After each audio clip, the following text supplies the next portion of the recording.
Making decisions about what organic insecticides to use and when to use them can be difficult. We are always trying to get that balance of getting rid of bad bugs and promoting good ones. So, I'm going to review the 3 insecticides that I use on a regular basis and what they are good for. Neem oil is my go to for many problems. It comes from the seeds and fruit of the neem tree and works by interfering with the insect's hormones.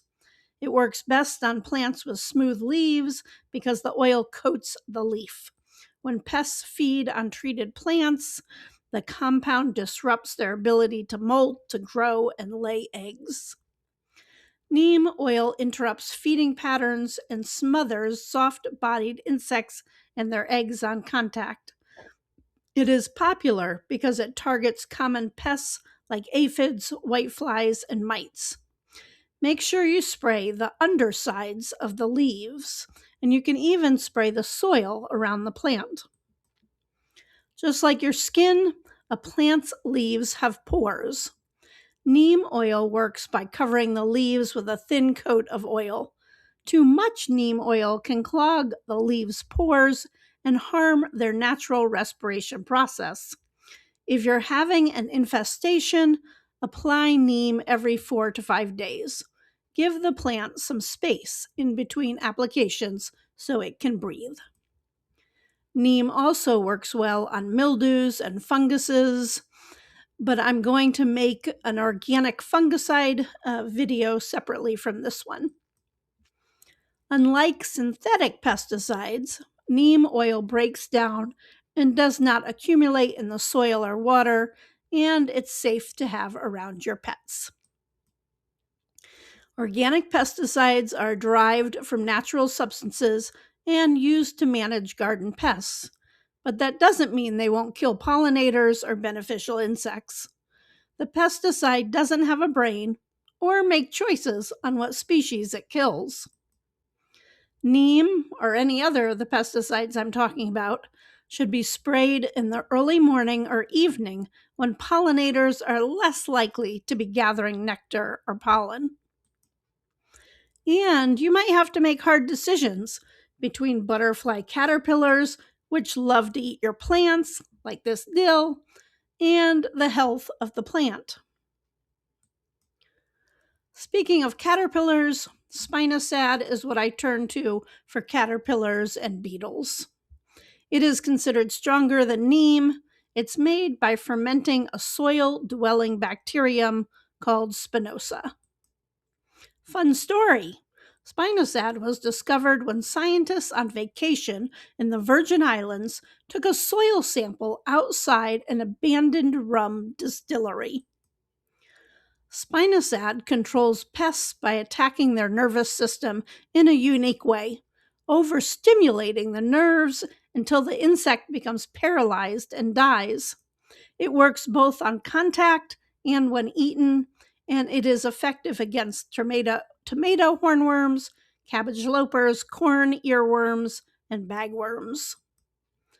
Spinosad is also effective against the Colorado potato beetle, which can be a real pest, for me anyway. It is approved by FDA as a control to control head lice on humans and fleas on dogs and cats. Spinosad is highly toxic to bees and beneficial pollinators while the spray is wet. So it is best to spray late in the evening after the bees go to bed. This is also when caterpillars like cabbage lopers come out. Remember to spray all parts of the plants, including the stem and under the leaves. Diatomaceous Earth is a great product that will help protect plants. This is tiny fossilized skeletons of ancient aquatic diatoms that feel like flour to you, but feel like sharp spikes to invertebrates. Since it's physical, the insects can't develop a resistance to it. Diatomaceous earth can be placed on dry soil around plants or sprinkled on the leaves themselves. It works best on really tiny, small-bodied pests, such as aphids, cabbage worms, and cutworms. Do you know what the best defense in your garden is? It's your shadow. Just being there lets you know what's going on. If this video has been helpful so far, please boop that like button. Diatomaceous earth protects seedlings from cutworms and works well around greens and brassicas. One big downside to diatomaceous earth is that it does not discriminate. It can harm butterfly and bee populations as well. I tend to use it close to the ground and avoid putting it on flowering plants. Also, the powder won't bother your fingers, but it will your lungs. So take care not to breathe it in.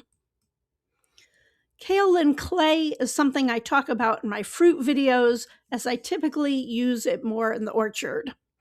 But it was first introduced, I was first